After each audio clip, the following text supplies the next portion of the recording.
Sejam bem-vindos, professor Marcelo Moraes. Estou com resfriado danado aí, galera, desculpa aí. Eu vou gravar esse vídeo aqui pro Paulo Barbosa Lins. Ele postou lá no Mega Aula Medições Placa-Mãe.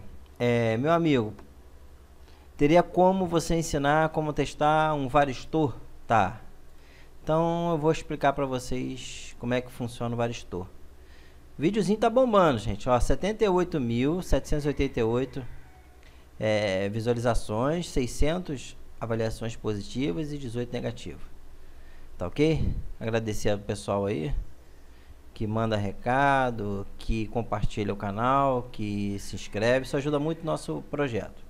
Quem puder ir lá na loja integrada e comprar uma lista para download também ajuda bastante o projeto. Então vamos lá. O Paulo perguntou o seguinte: como é que funciona o varistor? Primeiro, vamos definir o que é um varistor. Fisicamente ele é parecido com um capacitor. Então por isso que muita gente dança. Varistor não é capacitor. Varistor é um resistor. Vamos lá, resistor variável seria mais ou menos isso? Poderia ser, né?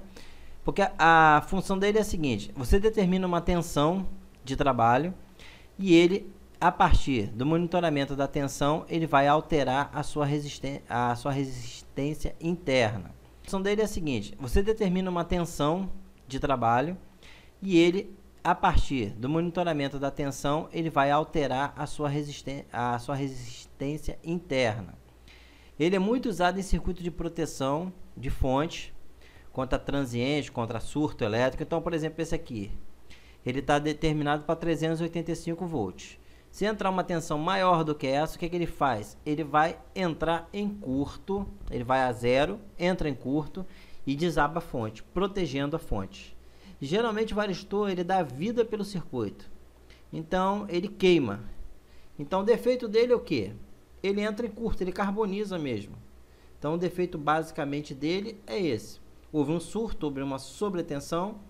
Você muitas das vezes visualmente você vai verificar que ele está com defeito, porque ele fica carbonizado mesmo. Mas caso ele não esteja carbonizado, você tenha dúvida, você pode retirar um dos terminais do circuito e medir com o multímetro, certo? Ele não deve dar 0 ohms, ele deve dar uma medida de resistência, mas nunca 0. Se ele der 0, ele está em curto. Ele é um resistor. Então o projeto de medir é o mesmo.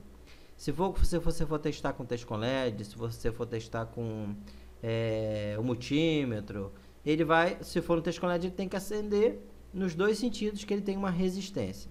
Se ele acender de forma intensa, o máximo de brilho, ele está em curto, deve ser substituído. Geralmente, um varistor em curto, ele joga o circuito para entrar em curto, desabando, queimando fusível ou desabando a proteção. Você retirando ele do circuito, ele volta a funcionar o circuito, tá bom? Ele volta a funcionar. No entanto, se houver uma sobretensão, vai queimar tudo. Então, muitas das vezes, eu já vi muito técnico tirar o varistor. Ah, tá queimado, tira porque funciona. Realmente, se você retirar ele dali em curto, vai sanar o curto do circuito e ele volta a funcionar. Tá ok, Paulo? Essa aí foi uma dica para você. Então, varistor, na verdade, é um resistor variável. É testado como um resistor comum. Tá ok? Grande abraço, professor Marcelo.